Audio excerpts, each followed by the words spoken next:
My name is Daniel Choate, and for my final project, I'm going to be looking at a homogeneous differential equation in an RLC circuit. So this is very relevant in terms of electrical engineering and just all engineering in general, specifically looking at current flow. So here we have an RLC circuit, which consists of four parts. The first part is a resistor, which increases the decay of the oscillations, which also helps with the damping. A capacitor, which stores and releases the electricity in the circuit.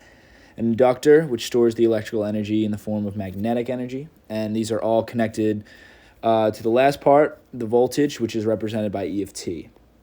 So the voltage drop, E of t, that we're going to be looking at is the sum of all the voltage drops of the capacitor, the resistor, and the inductor.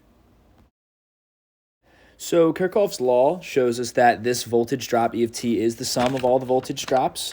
So our equation right now is that E of t equals the voltage of the resistor plus the voltage of the capacitor plus the voltage of the inductor. So first, looking at the resistor, the voltage drop of this resistor can be represented by Ohm's law, V equals IR, where I represents the current that flows through the resistor, and R is the resistance in ohms. Next, we'll take a look at the capacitor. So the voltage drop of the capacitor, Vc, is represented as a function of the charge, Q, in units of coulombs, and the capacitance of the capacitor. So this Vc is represented by Q over C, or Q times 1 over C. Last, we're going to look at the inductor. So the voltage drop VL of the inductor is represented by a function of the change in current over time multiplied by the constant. So this VL equals L, the constant of the inductor, times di dt. And it's also important to note that when we're talking about current, and we can also determine that current can be represented as the change in charge over time. So the current, usually represented in amps, can be represented by dq dt, or the change in coulombs over the change in time. Okay, so again, taking another look at our Kirchhoff's law equation, we see that E of t equals the current times R plus Q times 1 over the constant of the capacitor C plus L times the change in current over the change in time. Since we also determined that the current is equal to the change in charge over the change in time, we can also make the claim that di dt equals d squared Q over dt squared, the second derivative of Q. And plugging that all into our equation again, we see that E of t equals R times dq dt plus 1 over C times Q plus L times d squared Q over dt squared.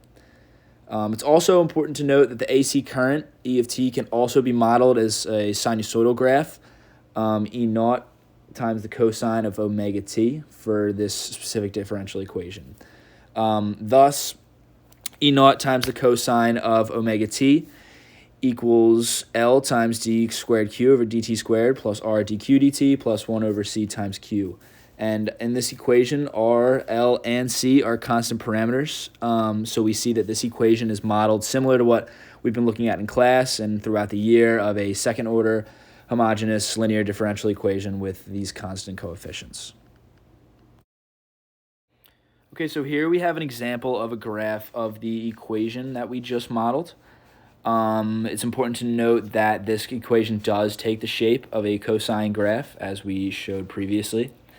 Another important note is that the damping that occurs in this graph, and this damping comes about by the resistor. So the resistor increases the decay of the oscillations, which is easily noticeable when looking at the picture. The y-axis of the graph shows the charge in coulombs units, and the x-axis shows the time in units of microseconds. It's important to note that the L, R, and C constants from the inductor, the resistor, and the capacitor are indicative of the frequency and the amplitude of this graph. So just a reflection on this project. As an engineer, the analysis of circuits is a subject that doesn't just appear in the electrical field, but the mechanical field as well. I personally am a mechanical engineer, and the importance of designs of circuits is very vital when looking at the design of systems. So career interests that point towards the design field really help with an understanding of circuits and current flow. And I think this project was a great way to see how differential equations can appear in everyday life and my future career. Thank you.